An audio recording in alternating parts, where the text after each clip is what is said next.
everyone, this is 37 Rust Dog back again with another Transformers review, and this time this is over my Transformers Generations Deluxe Class War for Cybertron Maxion Custom. As you notice, he's based off of the War for Cybertron Optimus Prime Deluxe Class. As you notice, I've added extra weaponry onto him, and whoops, there goes his wheel. But anyway, this is the gun that came from the Fall of Cybertron Sideways. Not Sideways, but a Sideswipe. These two are from the Constructbots Wheeljack, along with this piece. And then this one is from the RID 2000. I want to say Leader Class Voyager, Leader Class / Voyager Class Optimus Prime. But anyway, here's the figure itself. Now, as you notice, his head, I got to redo his head again because of the fact that the paint's wearing off. But as you can see, I used what's the guy's name? Off-Road's head for my custom. Still rolls, but even though his head gets in the way a lot. But anyway, well, to transform the figure. And I want to, first of all, before I do transform him into his robot mode, I want to thank Mike from Night/2020 TFX Productions for the idea. So without further ado, we're going to transform him in his robot mode. First of all, we're going to take the gun rack off, that is, and the way I got it all set up is just like this. Set that aside because we're going to use it later on. First of all, now we're going to take his legs. Before we do these, we're going to pop this open. And it is real pain in the butt. But we're not going to do it yet because we're going to pop this off first. And pop these out. Make it easier. Pop it out. Now we go up under. And try to pop this out, which is a real pain because I gotta fight just to get that thing off. Oh, the little latch right here. Same here. Oh, you crackhead. Damn. Yeah, he is a real pain in the butt to transform into robot mode. Hold on, I'm still fighting with this piece, and I don't want to break it. Come on, get off of there. Because it's latched right in here. Like this right here, it's latched right inside of there. And it's hard to get to, and it's hard to get off. So, I'm going to try to keep prying it off without breaking it. Because I don't want to break it, because it's going to be a real pain. Because I would be really pissed. Okay, screw that idea. We're going to try this. I'm going to scoot this up. Then we're going to try to rotate this over so I can pop that out, pop that loose like this. There we go. See, now I got wear on it because of the fact that this latch was slightly too big for that little connection. Now, once you get this piece done, then you start loosening everything up. Then you pop that up like that. Take these little rims. Pop that up, pop that off, which I don't know why it's easy, but it is. Open those out, pretty much fan them out. Bring this back. Bring this back. Now, you bring the legs down. Pull up. And there you go.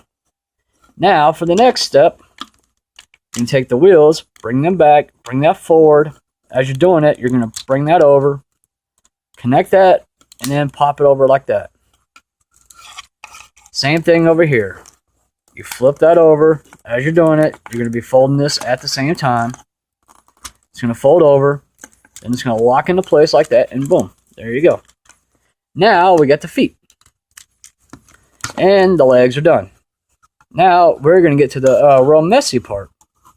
That I consider as a messy part of it. Of the transformation.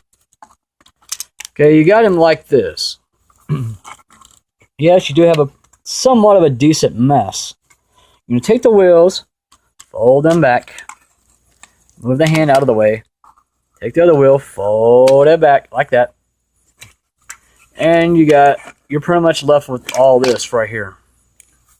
So what you're going to do is take the hands. If you didn't see it, I moved them open like that. Same thing here, like this.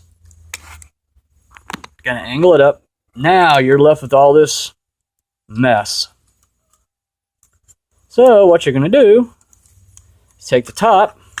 Gotta hold this because otherwise you'll drag it with you. Turn it around like that. And then this thing has so many, pardon the old expression and pardon the French, but damn, too many damn turns. Rotate it around. As you're rotating, it's going to bend into place. And you got to pull that up some so it'll lock just like that. Almost done. We're going to take this and we're going to crunch it. Well, actually, like that. Then we're going to take the arms and rotate them like this. Now you're going to wonder, but before we do all that, before we get to the chest part, then you're going to take the back, pop it down just a little bit, and then fold it in, and it'll, whoops, it won't lock in place. It will do this. Now, we're going to take the arms out, the hands out, that is. So we're going to do this, pop that out, take this, and fight with it just to get it popped out. And I know why it's doing it, because I got it turned. Yes, I'm an idiot.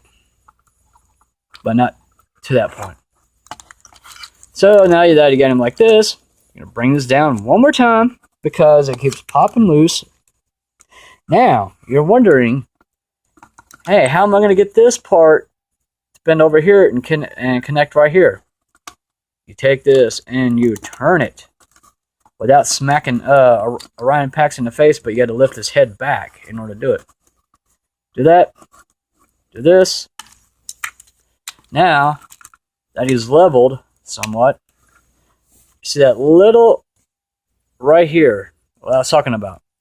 It's going to lock into place right there. Now that's while that's locked into place, you're going to take these two little flaps right here where my thumbs are at, and you're going to bend them like this. And he's almost transformed. Now you're going to take the arms, move them up, lock it, up, lock, just like that, rotate, and rotate again. Now, there's multiple ways you can actually do this. Now, for this right here, you just leave it pretty much hanging like that. That's what I do on mine. I'll leave the back piece hanging. So now, you can either display him like this. It looks kind of cheesy, but yeah, he looks kind of awesome looking like that. Or if you want to knead it up, make it look a little bit neater, lock it like that, like this. And the only thing I hate about this Prime, and I gotta probably find a way to tighten up the screws, so this thing can actually stay in one spot. You gotta angle this out just a tad bit, and then pop it in there just like that. And there you go. Now you got Maxion, my custom version that I'm using in my stop motion. So now we're going to do the fun part. Take the weapons apart. Take the big weapon off, which is Sideswipe's old rifle. Pull back on the handle. Then you're going to insert it right into his hand. And there you go. And just hope that he doesn't fall face first and does a face plant. Then you're going to do this. Take the other hand, which had more light. We're going to take this weapon right here, and you're going to pop it off like that. Pop it right here and put it right on his hand, like so. Yes, I need some better lighting. I know. Or do this during the daytime. Now, And this is the problem with this figure. He does not want to stand properly. So now you're wondering what I'm going to do with the rest of these weapons.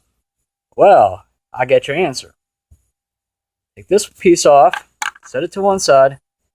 Now you can do one of two things. You can leave it like this, which I kind of think is cool looking. Or you can take this, flip it around, do this, and there you go. But either way, you're still going to have the weapon facing right here. So it's up to you, but I prefer it the other way around. So that way, when you're combining the weapons, the arsenal together, or the weaponry together, to make that the weapons rack, it'll be easy to do.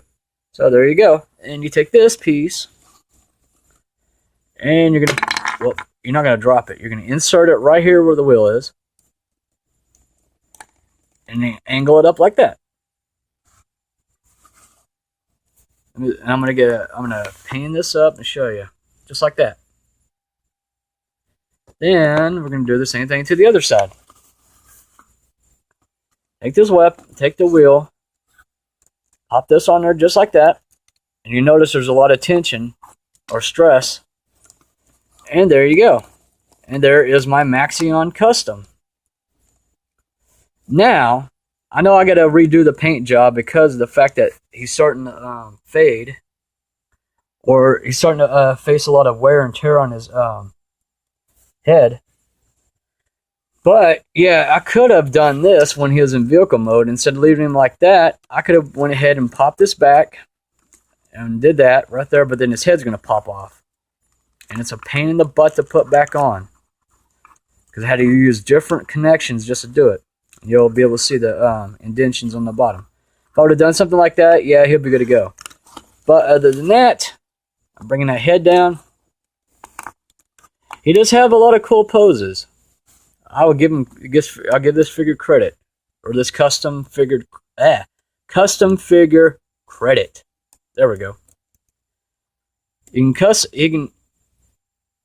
pose like this. Of course, he's gonna fall. Or you can do this, or I had him in an awesome pose, and he was staying for a while, and then finally collapsed and fell over like a dead deer. I was trying to say dead horse, not dead whore. But anyway, but there is my Transformers Generations Deluxe Class Maxion Custom, which is part of the War for Cybertron series. Now I'm gonna pause this. I'm gonna bring in his counterparts, Orion Pax, and Optimus Prime. I'll be right back.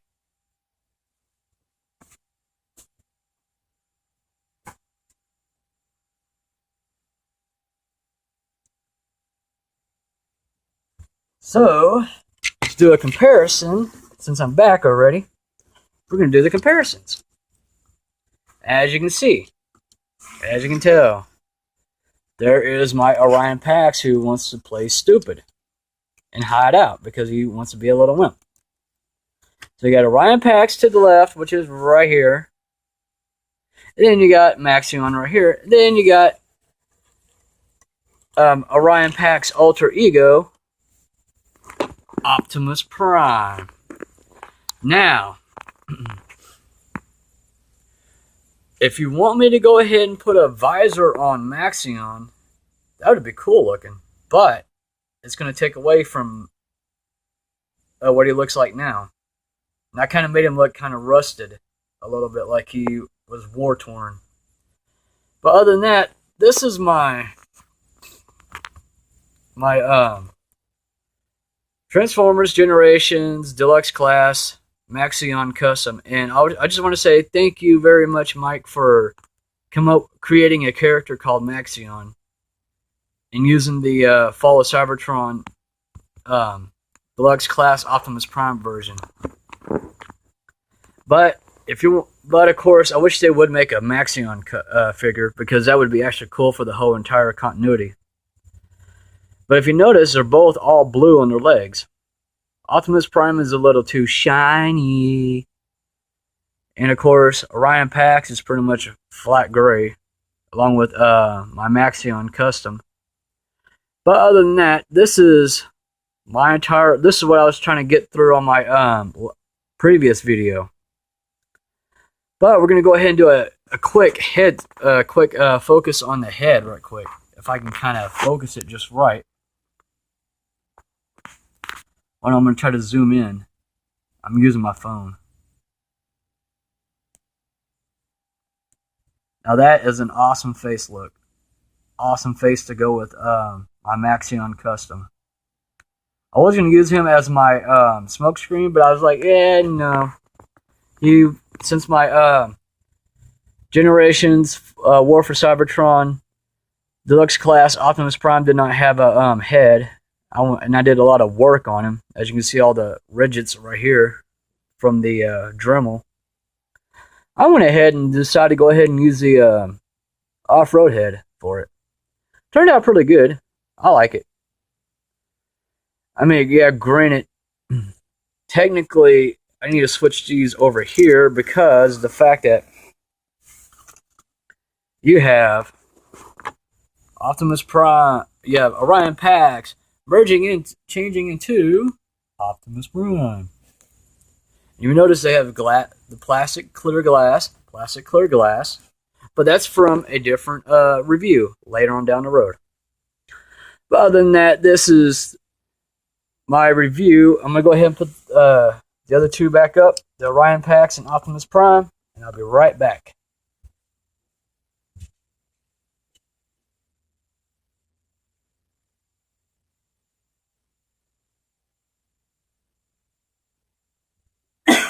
Hairball.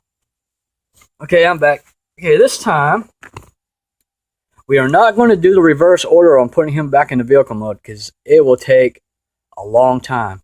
But this is my custom. But like I said, I'm going to say this again for the third time. Thank you, Mike, from Night/Slash 2020 and TFX Productions. And this is 37 Rust Dog signing off.